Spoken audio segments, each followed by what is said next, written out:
Summer break is around the corner, and I bet the last thing you want to do is think about back to school. Before you pack up and head out for a couple of months, there are a couple of things that you can do now that will help you be prepared for the dreaded or exciting back to school. Something that I like to tell myself is I like to thank past Naomi. So when I do things that sets myself up for future Naomi, I always thank my past self. And I know it's a silly thing to do, but it's just kind of fun because you're like, oh, thanks, past Naomi, for doing this. So you want to be in that situation as well, doing things now at the end of the school year that can prep you for back to school. So here are 3 things that you can do now in your STEM space so you can thank your past self later.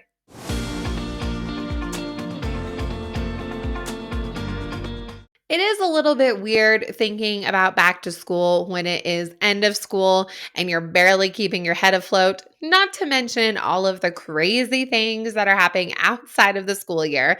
I totally get it. With me recording this podcast now, I'm actually pretty calm when it comes to the school stuff, but all of the things outside of school, my wedding coming up. I don't know why we picked June 8th as our wedding date now that it's almost here, but here we are. But thinking about back to school, it's not so bad. And these are some things that are actually really easy to implement that actually take up a lot of time when it comes to back to school with all the meetings and all the things and all the planning. So if you do these things now, going into the school year, or even if you are going to do some things over the summer, isn't going to be that bad. So trust me on this one. The first thing that you can do now to prep for your STEM back to school is have a supply refresh. And this means quite a few things. The last month of school, I actually like to do a whole makerspace unit to actually help clean out all of my makerspace supplies. So I like to do my STEM amusement park lessons, which you can find in my TPT shop. Those are slowly being added and updated, but a really, really fun unit for end of school year or even back to school year. But it is a great time to do those makerspace lessons where kids are actually using the supplies in your classroom. Of course, not unlimited, but you're using those things so then you can actually restock with maybe things that you have on hand. You maybe can ask for donations if classroom teachers or even parents are doing a spring cleaning, but then you can get everything organized and restocked for your back to school. Also, thinking about spring cleaning, a lot of classroom teachers might be getting rid of supplies that can be of great help to you. Maybe there is a new science curriculum that is going to be added in the upcoming school year, and those older supplies that still work just fine are no longer being needed. So, this is a great time to do some hallway shopping to see if there's anything that can be added to your space for free.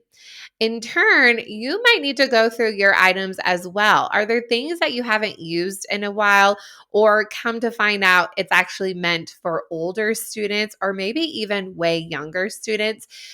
Can you get rid of those things, whether it is donating or even just throwing away? Also, are there things that are broken? Are there things that are under warranty or you need to contact the company to get a replacement? I know it's a little bit annoying to do this at the end of the year, but trust me, when it comes to back to school, you're not going to want to be doing this, especially when it comes to the items you need to contact the companies for. The end of the school year is really great because for them, they're not as busy right now. And so you probably can get the replacement a lot quicker that way. I've done this where there are some microphones in teachers' classrooms. There were a few that weren't working. I did this at the end of the year and I actually had them send the replacement to my house, which was no big deal for them. They did not mind. And then when it was back to school time, I could take them into school. So just a little tip for you there. Also, you could collect unwanted supplies. Sometimes there are those donations of supplies by parents, or even when the classroom teachers have all the student supplies, they have the community supplies, and they sometimes don't always give that back to the the students. So this is a great way if there's teachers who are trying to get rid of those things like extra crayons, glue sticks, colored pencils. This is a cool time for you to restock your items as well. Then you can even relabel some things. I have some great editable labels for your makerspace, for your entire space that have pictures and words that you can give a refresh. And then maybe if you even have empty drawers, you know what you're going to put in there. So this is a great time to reorganize. I always do this at the end of the school year. And I always feel so good coming back to school. And this is one less thing that I have to worry about. When it comes to your supply inventory, also think about, make a list of the things that you might want to purchase, or knowing you have a budget coming up or there's going to be grant opportunities. You can start making lists of that.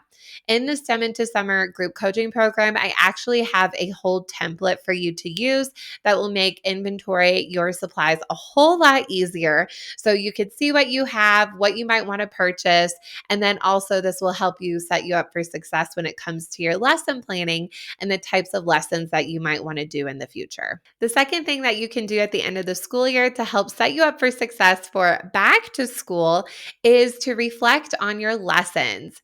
Maybe you are going to be a STEM teacher and you already have some ideas brewing. Write those down. Try to get those organized by grade level. Maybe you've already taught STEM for a while. Reflect on the lessons.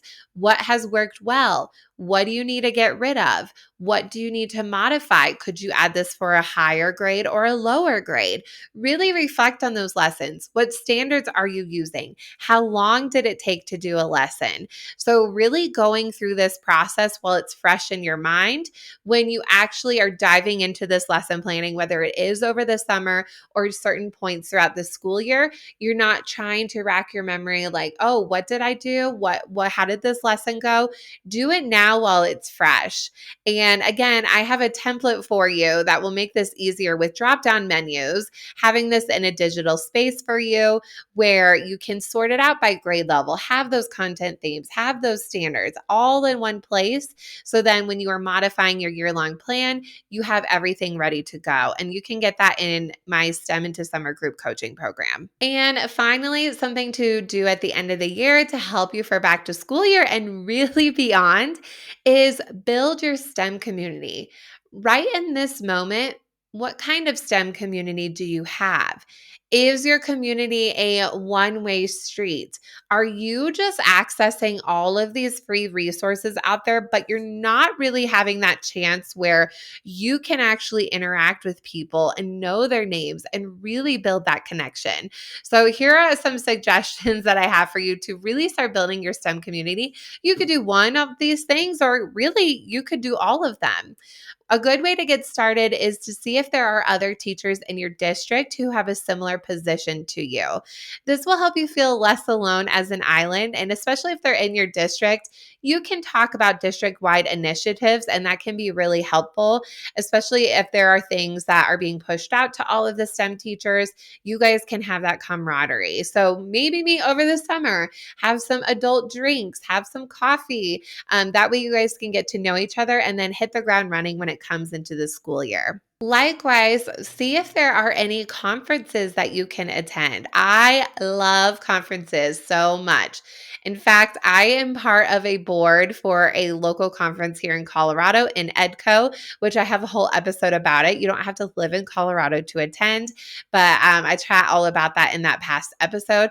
I love this conference so much and how valued that I feel as an educator that I'm getting married and then going to the conference and then going on my honeymoon. That's how much I love it and just love innovative education. I can't get away with it, even with my wedding coming up. So think about if there's any in-person conferences that you can attend, because really talking with teachers and being surrounded by people who speak, I have in air quotations, your own language is really, really powerful. Also, if you want some digital ways to interact, which is super powerful as well, Find me on Instagram at Naomi Meredith _ I am there to chat and help be your cheerleader along the way and help you find the resources that you need to be successful. Likewise, we have our growing community of the STEM Teacher Bookshelf membership, where we have some awesome books that we will be reading this summer that will give you more STEM ideas to help you with your planning. We have coming up in June Invent to Learn. And all of these books, by the way, have a guide that I have put together. So I read all of the books. I make a guide to help you capture your thinking. So we have Invent to Learn in June, and then we have a Maker Spaces in schools for July. And then there's some other cool ones coming up. And you also get all of the past reading guides as well. So you have all of that. Questions weekly where you guys can chat and connect with each other.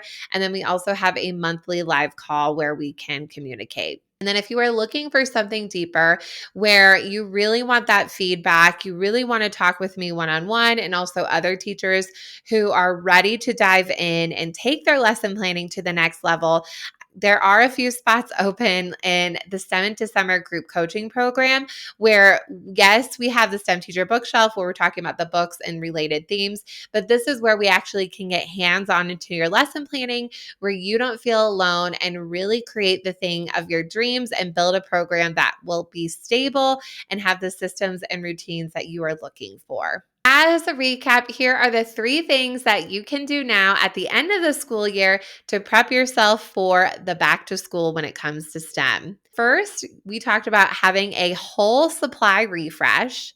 Next is reflecting on your lessons. And third is building up your STEM community.